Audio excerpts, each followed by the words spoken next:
ଆଧୁନିକରୁ ମଧ୍ୟଯୁଗୀୟ ପରମ୍ପରା ଆଡ଼କୁ ଯାଉଛି ଇରାକ। ବିବାହ ଆଇନରେ ସଂଶୋଧନ କରିବାକୁ ଯାଉଛନ୍ତି ଇରାକ ସରକାର। ଡ୍ରାଫ୍ଟ ବିଲ୍ ପ୍ରସ୍ତୁତ ହୋଇସାରିଥିବା ବେଳେ ଆଇନରେ ସଂଶୋଧନ ହେଲେ ବିବାହ ପାଇଁ ଝିଅଙ୍କ ସର୍ବନିମ୍ନ ବୟସ 9 ବର୍ଷ ରହିବ। କେବଳ ସେତିକି ନୁହେଁ, ମହିଳାଙ୍କ ପାଇଁ ବିବାହ ବିଚ୍ଛେଦ, ପିଲାଙ୍କ କଷ୍ଟଡି, ସମ୍ପତ୍ତି ଭଳି ଅଧିକାରରେ ବି ପ୍ରତିବନ୍ଧକ ଲଗାଯିବ। ବିଲ୍ ଅନୁସାରେ ନାଗରିକ ପାରିବାରିକ ମାମଲାର ବିଚାର ପାଇଁ ଧାର୍ମିକ କର୍ତ୍ତୃପକ୍ଷ କିମ୍ବା ନ୍ୟାୟପାଳିକା ମଧ୍ୟରୁ ଯେକୌଣସି ଗୋଟିଏକୁ ବାଛିପାରିବେ। ସଂଶୋଧିତ ବିଲ୍ରେ ମହିଳାଙ୍କ ଅଧିକାର ବ୍ୟାପକ ଭାବେ କ୍ଷୁଣ୍ଣ ହେବ। ତାଲିବାନ ଶାସନ ବେଳେ ଲାଗୁ ହୋଇଥିବା ନିୟମ ଭଳି ନିୟମ ଆଣିବାକୁ ଇରାକ ଉଦ୍ୟମ କରୁଥିବା କୁହାଯାଉଛି।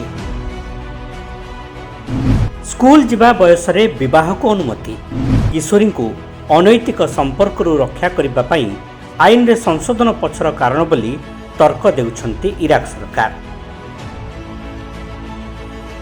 କିଶୋରୀଙ୍କ ସୁରକ୍ଷା ପାଇଁ ଏଭଳି ପ୍ରସ୍ତାବ ଅଣାଯାଇଥିବା କୁହାଯାଉଛି। ଇରାକରେ ଏବେ ମହମ୍ମଦ ସିଆ ଅଲ ସୁଦାନୀଙ୍କ ସରକାର ରହିଛି। ସଂସଦରେ ରକ୍ଷଣଶୀଳ ସିଆ ମୁସଲିମଙ୍କର ବହୁମତ ରହିଥିବାରୁ ସଂଶୋଧନ ପ୍ରସ୍ତାବ ପାରିତ ହୋଇପାରେ ବୋଲି କୁହାଯାଉଛି।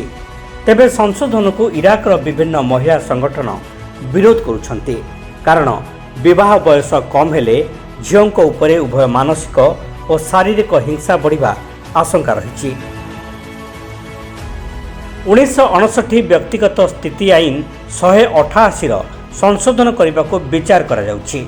ପୁରୁଣା ନିୟମକୁ ଅବଦୁଲ କରିମ କାସିମ ସରକାର କରିଥିଲେ।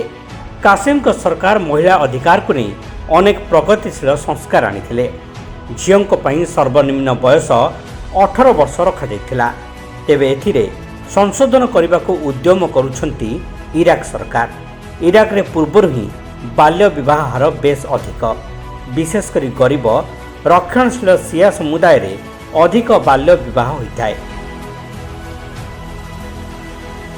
ବିବାହ ଧର୍ମଗୁରୁ କରାଇପାରିବେ। ଝିଅ 15 ବର୍ଷରୁ ଅଧିକ ଓ ବିବାହ ପାଇଁ ତାଙ୍କ ବାପାଙ୍କ ଅନୁମତି ଥିଲେ ଧର୍ମଗୁରୁ ବିବାହ କାର୍ଯ୍ୟ କରିପାରୁଥିବାରୁ ବାଲ୍ୟ ବିବାହ ବଢ଼ୁଛି। ଜାତିସଂଘର ସର୍ଭେ ଅନୁସାରେ ବାଲ୍ୟ ବିବାହ ବ୍ୟାନ୍ ଥିବା ସତ୍ତ୍ୱେ ଇରାକରେ ପ୍ରାୟ 28% ଝିଅ 18 ବର୍ଷ ପୂର୍ବରୁ ବିବାହ କରିଛନ୍ତି। ଆଇନରେ ସଂଶୋଧନ ହେଲେ ଏହି ସ୍ଥିତି ଆହୁରି ବିଗିଡ଼ିଯିବ।